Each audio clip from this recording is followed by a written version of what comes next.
ایران کے ساتھ مذاکرات کا دوسرا دور جمعے کو ہو سکتا ہے، اس میں اچھی خبر متوقع ہے۔ 36 سے 72 گھنٹے میں اہم پیش رفت ہو سکتی ہے۔ امریکی صدر ڈونلڈ ٹرمپ کی نیو یارک پوسٹ پہ گفتگو، کہا فوج کو ہدایت دی ہے ناکہ بندی جاری رکھی جائے، ہر ممکن صورتحال سے نمٹنے کے لیے تیار ہے۔ پاکستان اب بھی ثالث کا اہم کردار ادا کر رہا ہے، فریقین ایک طویل مدتی معاہدے کی تلاش میں ہیں۔ امریکی صدر ڈونلڈ ٹرمپ کا پاکستان کی درخواست پر جنگ بندی میں توسیع کا اعلان، امریکی صدر کا اپنا ہرمز کی ناکہ بندی جاری رکھنے کا بھی حکم۔ وزیر اعظم شہباز شریف کا امریکی صدر سے جنگ بندی میں توسیع کی درخواست قبول کرنے پر اظہار تشکر۔ اپنی اور فیلڈ مارشل کی طرف سے صدر ٹرمپ کا شکریہ ادا کرتا ہوں، امید ہے مذاکرات کے دوسرے دور میں جامع ہم ڈیل کو انجام دینے میں کامیاب ہوں گے۔ پاکستان تنازعات کے مذاکراتی حل کے لیے اپنی بھرپور کوششیں جاری رکھے گا، پوری امید ہے دونوں فریقین جنگ بندی کی پاسداری جاری رکھیں گے۔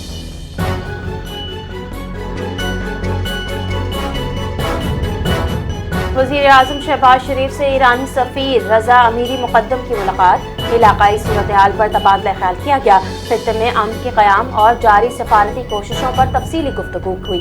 وزیر اعظم نے علاقائی استحکام کے لیے پاکستان کے موقف سے آگاہ کیا، پاکستان اور ایران کا خطے میں امن اور تعاون کے فروغ کے عزم کا اعادہ۔ نائب وزیر اعظم اسحاق ڈار، معاون خصوصی طارق فاطمی بھی موجود تھے۔ مشیر اسپیکر ایرانی پارلیمنٹ ٹرمپ کی جنگ بندی میں توسیع کے اعلان کو مسترد کر دیا۔ ٹرمپ کی جنگ بندی میں توسیع کے اعلان کی کوئی اہمیت نہیں، ہارنے والا فریق شرائط کا حکم نہیں دے سکتا۔ ایران کے خلاف جاری ناکہ بندی دراصل بمباری کے مترادف ہے۔ مہدی محمدی جنگ بندی میں توسیع اچانک حملے کے لیے وقت حاصل کرنے کی چال ہو سکتی۔ جنگ بندی کے لیے پاکستان کی ثالثی کی کوششوں کو سراہتے ہیں۔ ایران ہر قسم کی صورتحال سے نمٹنے کے لیے تیار ہے۔ ترجمان ایرانی وزارت خارجہ اسماعیل بقائی کا بیان، کہا سفارتکاری قومی مفادات اور سلامتی کے تحفظ کا ایک ذریعہ ہے، جب محسوس ہوا سفارتکاری قومی مفادات کے لیے بہتر ہے تو اقدامات کریں گے۔ ایران نے جنگ کا آغاز نہیں کیا، تمام اقدامات حق دفاع کے تحت۔ ڈونلڈ ٹرمپ نے ایران کے ساتھ جنگ بندی غیر معینہ مدت تک کے لیے نہیں، صرف 3 دن سے 5 دن کے لیے کی ہے۔ امریکی میڈیا کا وائٹ ہاؤس حکام کے حوالے سے دعویٰ، کہا گیا کہ ٹرمپ کو ایران کی تجویز پیش کرنے کے لیے محدود وقت دینے کا منصوبہ ہے۔ ٹرمپ ڈیل کو جلد سے جلد فائنل کرنا چاہتے ہیں۔ امریکی صدر سمجھتے ہیں کہ ڈیڈ لائن کا پریشر ایران کو مذاکرات کی میز پر لانے پر مجبور کر دے گا۔ امریکہ ایران کو مذاکرات میں مزید تاخیر کا موقع نہیں دینا چاہتا۔ آنکھ کے بدلے آنکھ، ٹینکر کے بدلے ٹینکر، ایرانی بحریہ نے 2 بحری جہاز قبضے میں لیے۔ ایرانی پاسداران کا کہنا ہے بغیر اجازت ایم ایس سی فرانسسکا ایپامینوڈس نے نیویگیشن سسٹم میں خلل ڈالا۔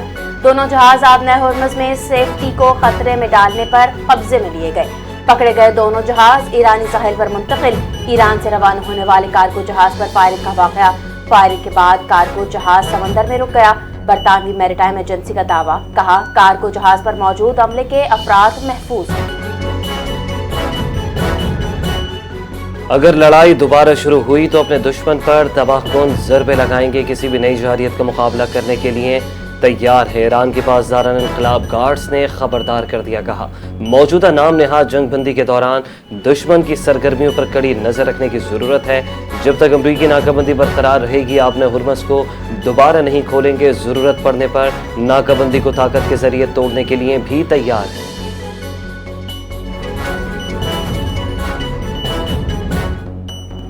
ایران کو کوئی تحفہ نہیں بھیجا گیا۔ چین نے امریکہ کی جانب سے قبضے میں لیے گئے بحری جہاز میں ایران کے لیے تحفے ہونے کی تردید کر دی، کہا چین بدنیتی پر مبنی قیاس آرائیوں کی مخالفت کرتا ہے۔ یہ ایک غیر ملکی کنٹینر جہاز تھا، چین کا اس سے کوئی تعلق نہیں۔ چین اپنے عالمی ذمہ داروں کو احسن طریقے سے نبھا رہا۔ سفارتکاری کے ذریعے تنازعات کو حل کرنے میں فریقین کی حمایت کرتے ہیں۔ چین نے ایران جنگ بندی میں توسیع پر رد عمل دیتے ہوئے کہا جنگ اور امن کے درمیان موجودہ علاقائی صورتحال نازک مرحلے پر ہے، جارحیت کو دوبارہ شروع ہونے سے روکنے کی کوشش سب سے بڑی ترجیح ہے۔ نائب وزیر اعظم محمد اسحاق ڈار سے برطانوی ہائی کمشنر جین میریٹ کی ملاقات، خطے کی بدلتی ہوئی صورتحال پر تفصیلی تبادلہ خیال کیا گیا۔ اسحاق ڈار نے کہا پاکستان مختلف فریقین کے درمیان روابط بڑھانے اور کشیدگی میں کمی کے لیے مسلسل کردار ادا کر رہا ہے۔ تنازعات کے پرامن حل کے لیے مذاکرات اور سفارتکاری ہی واحد مؤثر راستہ ہے۔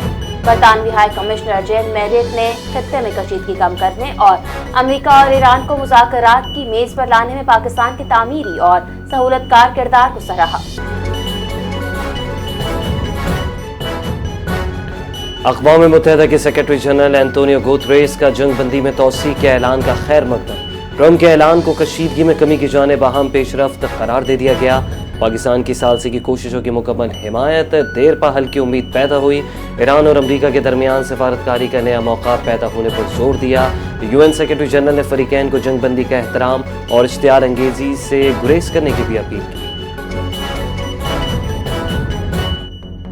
ایران جنگ کے بعد امریکہ کے میزائل ذخائر میں نمایاں کمی، 45% پریسیشن اسٹرائک میزائل استعمال ہونے کا انکشاف، تھاٹ اور پیٹریاٹ دفاعی نظام کا تقریباً 50% ذخیرہ خرچ ہو گیا۔ قلیل مدت میں امریکہ کی جنگ بندی صلاحیت برقرار، چین کے خلاف بیک وقت جنگ میں ذخائر ناکافی ہونے کا خدشہ۔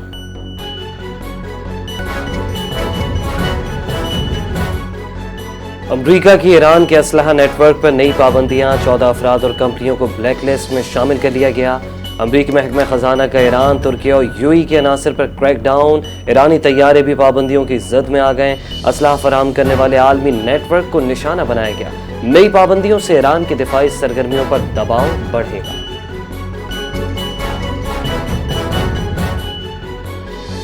لبنان میں جنگ بندی کے باوجود اسرائیلی حملوں کا سلسلہ جاری، خطے میں کشیدگی دوبارہ بڑھنے لگی۔ جنوبی لبنان میں اسرائیلی فضائی حملے، 2 شہری شہید۔ اسرائیلی طیاروں نے التیری کے علاقے میں ایک گاڑی کو نشانہ بنایا۔ دوسری جانب لبنان کی مزاحمتی تنظیم حزب اللہ کا جنگ بندی کی خلاف ورزیوں کے جواب میں کارروائی۔ البیازا کے علاقے میں اسرائیلی توپ خانے کو ڈرون سے نشانہ بنایا گیا۔ اسرائیلی توپ خانے میں آگ بھڑک اٹھی۔ لبنانی صدر نے کہا امن مذاکرات کا سلسلہ جاری رہے گا اور کسی کو خطے کا امن تباہ کرنے کی اجازت نہیں دی جائے گی۔ پہلگام فالز فلیگ آپریشن کو 1 سال گزر گیا، بھارت اپنے موقف کے حق میں شواہد پیش نہ کر سکا۔ وفاقی وزیر اطلاعات عطا تارڑ کی میڈیا سے گفتگو، کہا کشمیر تسلیم شدہ بین الاقوامی مسئلہ ہے، مکار بھارت کی سوچ کھوکھلی ہے۔ 10 منٹ کے اندر FIR کا اندراج متن کے پہرے سے تیار ہونے کی تصدیق ہے۔ پاکستان کا پہلگام واقعے کی آزادانہ تحقیقات کا مطالبہ، دہشت گردی بھارت کا اندرونی معاملہ ہے جسے وہ بیرونی بنا کر پیش کرتا ہے۔ وزیراعظم کی زیر صدارت الیکٹرک گاڑیوں کے فروغ سے متعلق اہم اجلاس۔ وزیراعظم نے الیکٹرک وہیکلز کے فروغ کے لیے اقدامات میں تیزی لانے کی ہدایت کر دی۔ الیکٹرک وہیکلز کے فروغ کے لیے جاری اقدامات میں تیزی لائی جائے۔ الیکٹرک وہیکلز گاڑیوں کے فروغ سے ایندھن کی درآمدی بوجھ میں کمی آئے گی۔ الیکٹرک وہیکلز ماحولیاتی تحفظ اور انرجی سیکیورٹی کے لیے بھی اہم ہے۔ وزیراعظم نے خطاب کرتے ہوئے کہا الیکٹرک موٹر سائیکلوں پر دی جانے والی سبسڈی میں شفافیت یقینی بنائی جائے۔ الیکٹرک وہیکلز اسکیم کے نفاذ میں مزید اسٹیٹ بینک نے کرپٹو بینکنگ پر 8 سالہ پابندی ختم کر دی۔ پاکستانی بینک اب لائسنس یافتہ کرپٹو کمپنیوں کے اکاؤنٹس کھول سکیں گے۔ وزیر مملکت بلال بن ثاقب کا ڈیجیٹل اثاثوں کے فروغ کا اعلان۔ کرپٹو سیکٹر میں قانونی اور منظم سرگرمیوں کی راہ ہموار ہو رہی ہے۔ SBP کے فیصلے فن ٹیک انڈسٹری کو بڑا ریلیف ملے گا۔ پاکستان میں کرپٹو مارکیٹ کے باقاعدہ دائرے میں آنے کی پیش رفت ہے۔ پیک ٹائم میں بجلی کی فراہمی میں نمایاں بہتری، ڈیم سے 5125 میگا واٹ بجلی پیدا کی گئی۔ جنوبی علاقوں سے 400 میگا واٹ بجلی کی ترسیل جاری۔ لوڈ مینجمنٹ 1 سے 2 گھنٹے تک محدود رہی۔ LNG دستیاب ہوئی تو لوڈ مینجمنٹ ختم ہونے کا امکان ہے۔ LPG کی کمی سے 5500 میگا واٹ بجلی پیدا نہیں ہو رہی۔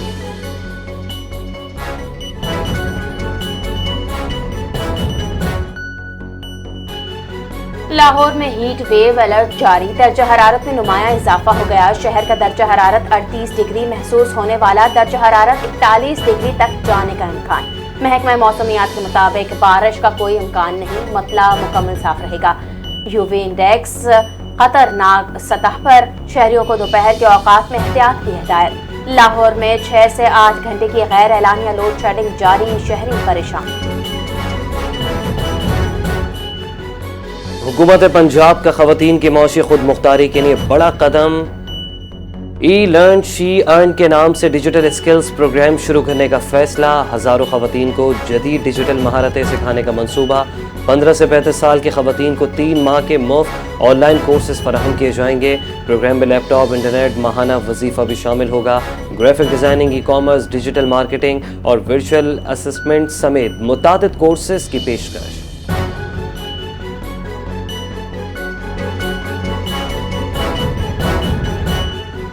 محکمہ داخلہ سندھ نے وزیر اعلیٰ اور سینٹ کے احکامات ہوا میں اڑا دیے۔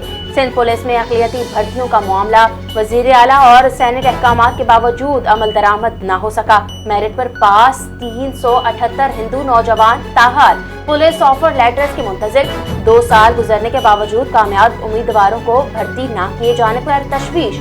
اقلیتی امیدواروں میں خواتین بھی شامل، تمام مراحل مکمل کرنے کے باوجود محروم۔ آج سندھ پولیس جاوید عالم اوڈو کی سائٹ ایسوسیشن آف انڈسٹری آمد، تاجروں نے سائٹ ایسوسیشن کو درپیش مسائل کے انبار لگا دیے۔ بہتر لا اینڈ آرڈر سے صنعتی سرگرمیوں کو فروغ ملے گا۔ شہر میں جرائم مکمل ختم نہیں ہوئے مگر نمایاں کمی آئی ہے۔ آئی جی سندھ کا صنعت کاروں سے خطاب، کہا ٹریفک نظام کی بہتری کے لیے اقدامات جاری ہیں، سیف سٹی کیمروں میں اضافہ ہوگا، جدید کیمروں سے ٹریفک فلو اور نگرانی مزید مؤثر بنائی جائے گی۔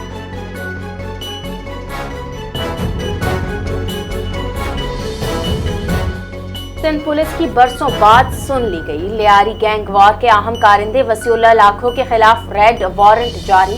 لیاری ڈان قتل، دہشت گردی اور بھتہ خوری سمیت سنگین مقدمات میں مطلوب ہے۔ ملزم کے خلاف شہر کے مختلف تھانوں میں 60 سے زائد مقدمات درج ہیں۔ کاروباری افراد کو بھتہ نہ دینے پر جان سے مارنے کی دھمکیاں دیتا رہا۔ ملزم بھتہ نہ دینے پر املاک کو نقصان پہنچانے اور حملوں میں بھی ملوث ہے۔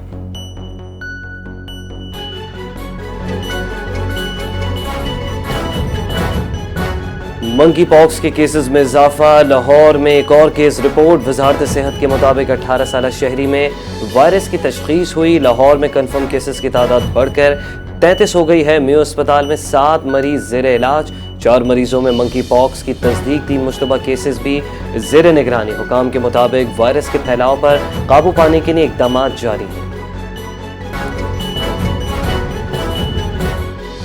کراچی کے مختلف علاقوں میں ٹریفک حادثات میں 2 بچوں سمیت 3 افراد جاں بحق، 22 زخمی ہو گئے، جن میں سے کئی کی حالت تشویشناک ہے۔ کراچی لانڈھی داؤد چورنگی میں ٹرک کی ٹکر سے 7 سالہ بچہ 7 جاں بحق، منگو پیر گاڑی سے تیز رفتار مزدے کی ٹکر، 15 سالہ ناظم الجان سے ہاتھوں بیٹھا۔ کلفٹن بلاک 4 میں نامعلوم گاڑی نے ٹکر مار کر 60 سالہ شخص سے جینے کا حق چھین لیا۔ ایم ایس جناح روڈ سے سی بریز کے قریب ٹریفک کے لیے بند، گرین لائن منصوبے کے ترقیاتی کام کے باعث سڑک بند کر دی گئی۔ کوسٹ گارڈ سے آنے والا ٹریفک نمائش چوک کی جانب موڑ دیا گیا۔ گارڈن چوک سے صدر جانے والا ٹریفک یو ٹرن کے ذریعے روانہ، شہریوں کو متبادل راستے اختیار کرنے کی ہدایت۔ ٹریفک پولیس کی جانب سے ٹریفک کی روانی برقرار رکھنے کے اقدامات۔ سعودی عرب کے متعدد شہروں میں بارش، گرمی کی شدت میں کمی اور موسم خوشگوار ہو گیا۔ سعودی دارالحکومت ریاض سمیت القصیم، الجبیل، دمام اور دیگر شہروں میں بادل خوب جم کر برسے۔ بارش کے باعث گرمی کی شدت میں کمی توقع ہو گئی، جبکہ موسم خوشگوار ہو گیا۔ سعودی محکمہ موسمیات کا کہنا ہے اگلے 2 روز تک موسم غیر یقینی رہے گا۔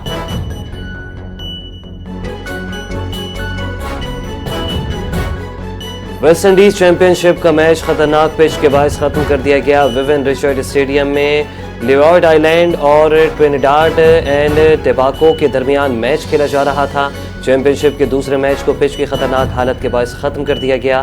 کھیل کو تیسرے روز کے پہلے سیشن کے دوران اس وقت روکا گیا جب باؤنس ناہموار اور غیر متوقع تھا۔ باؤنس کے کھلاڑیوں کی حفاظت کے حوالے سے شدید خدشات تھے۔ اس دوران لیوارڈ آئی لینڈ کے کھلاڑی بالر کی گیند زوردار طریقے سے لگی، جس کے بعد کھلاڑی کو گراؤنڈ میں فوری طبی امداد دینے کے بعد اسپتال منتقل کر دیا گیا۔ قومی کرکٹر محمد نواز ڈوپ ٹیسٹ کیس میں تحقیقات کی زد میں آ گئے۔ پی سی بی کے نے معاملے پر باضابطہ انکوائری شروع کر دی۔ آئی سی سی نے پاکستان کرکٹ بورڈ کو ٹیسٹ رپورٹ سے آگاہ کیا۔ ورلڈ کپ کے دوران لیا گیا ٹیسٹ مثبت آنے کا دعویٰ۔ سری کاؤنٹی کلب نے محمد نواز سے معاہدہ منسوخ کر دیا۔ محمد نواز نے الزامات مسترد کرتے ہوئے بھی ٹیسٹ دوبارہ جمع کروا دیا۔ رپورٹ 30 اپریل کو متوقع۔ پی ایس ایل 11 میں پشاور زلمی نے کراچی کنگز کو 7 وکٹوں سے شکست دے دی ہے۔ قذافی اسٹیڈیم میں کراچی نے مقررہ 20 اوورز میں 9 وکٹوں پر 182 رنز بنائے۔ پشاور زلمی کے نوجوان فاسٹ بالر علی رضا کی اننگ کی آخری 3 گیندوں پر شاندار ہیٹ ٹرک، مجموعی طور پر میچ میں 4 وکٹیں حاصل کیں۔ 18 سالہ Ali Raza P S L کی تاریخ میں ہیٹ ٹرک کرنے والے سب سے کم عمر بالر بن گئے۔ جواب میں پشاور زلمی نے 183 رنز کا ہدف بآسانی 19ویں اوور میں 3 وکٹوں کے نقصان پر حاصل کر لیا۔ کشال مینڈیز 80، فرحان یوسف 58 رنز بنا کر ناقابل شکست رہے۔